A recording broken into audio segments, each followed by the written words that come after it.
Okay, so you guys have already saw my like unveiling of the bag that I bought on live. Super, super excited, and I just want to kind of like talk about her and talk through some things. So she has always been on my wish list since I saw her. I just didn't want to pay $1,000 for her. And whenever I got the feeling that I wasn't gonna be able to find her, I started panicking. And so I was like, you know what? I'm gonna get her. So I replaced one of my wish list tabbies, which is the mushroom crystal tabby 26, with this baby. Shout out to Kia and T Price. They be you girls. Y'all be helping a girl out. So yeah, I went ahead and I got her, and then with the encouragement of you guys on live, I also went ahead and snatched her up. So let's go ahead and talk about her. Without further ado, y'all, let's get into it. Okay, so she is absolutely stunning. To know me is to know that I love color, I love crystals and shiny things, like obsessed. I will actually wear these. Okay, this rainbow collection was highly anticipated for me, and I had to prioritize my coin because your girl is not made out of money. I got a little coinage, but I'm not made out of money, and I got other shit to do. And so although I really, really wanted this bag, every time I walked in my store and I saw it, it caught my eye. I just, I could not pull the trigger on it. I had so many other rainbow pieces that I want. You guys saw so many other pieces that I knew was coming up for the spring summer runway that I knew I wanted, that I just could not justify the $1,000 price tag until I could. Which was, it was fear of missing out, but fear of missing out on a wish list item. So although I never made it officially a wish list item because I didn't think I would ever add it, it was one that I always hoped in the back of my mind would pop up on the resale market and I could snatch her up. Snatch her up. And I was able to actually snatch her up. So basically I was going through my wish list and I was like, you know what? I really, really want her. What can I replace? So I took off the mushroom crystal tabby 26 and I added this beautiful lady. And I know price comparison, they're not comparable, but it's fine. It is what it is. I wanted her, I got her. So now I have her in my collection. I did go ahead and get her tags, her original tag stamped. I named her Candy Girl. I'm not concerned about like reselling bags and stuff like that. That's not my stilo. That's not my thing. I don't subscribe to the one in, one out. If I'm not using it, I think no. My curated collection is for me to have. I'm trying to do like Irene and Empress, where they have bags that when they bought them knowing that they were going to keep them in their collection.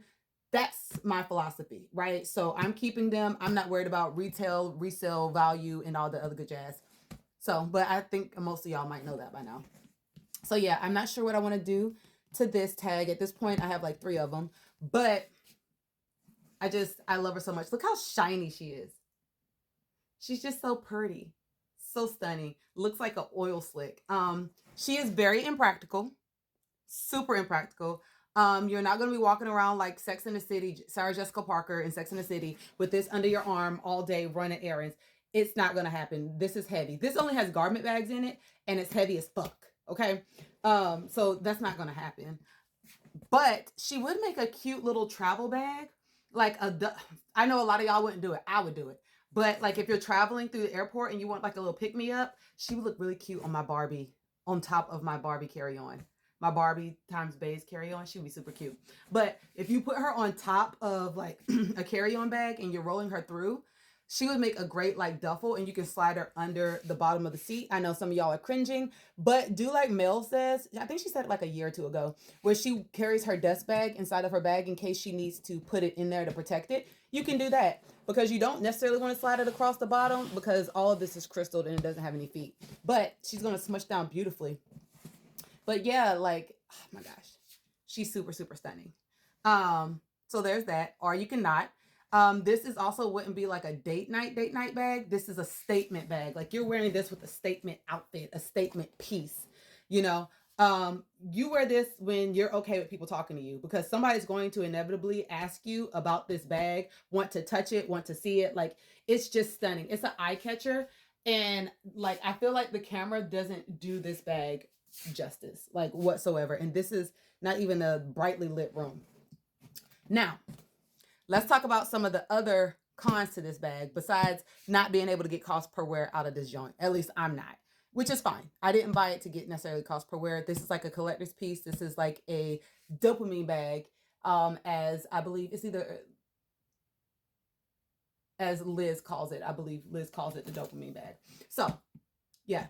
Another downside is it has a singular strap. So that means all of the weight of this heavy ass bag, if you carry it by the strap, is put on here. And as Edward first mentioned with these large Kisslocks, this is going to freak people out. It's already pulling on the strap right here. I don't know why they didn't make it equally balanced, but I will be making it equally balanced. And I'm going to add an additional strap over here on this side so that it can be balanced.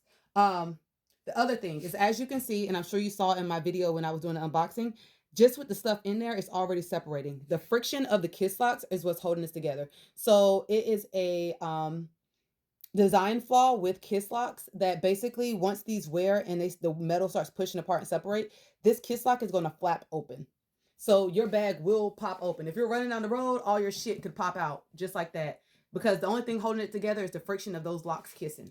And then your bag looks like this. So there are other couple things that you could do, which I will cover in another video, that can hold it together, but it's not going to be organic to the bag because the bag design is flawed in and of itself, right? And so that's what you're accepting when you're paying for this. So some people are not willing to pay $1,000 for a bag that has a flaw that you can't wear every single day and, you know, has all these crystals and all the other jazz. And then there are those of us that are like, I don't give a shit. That's me.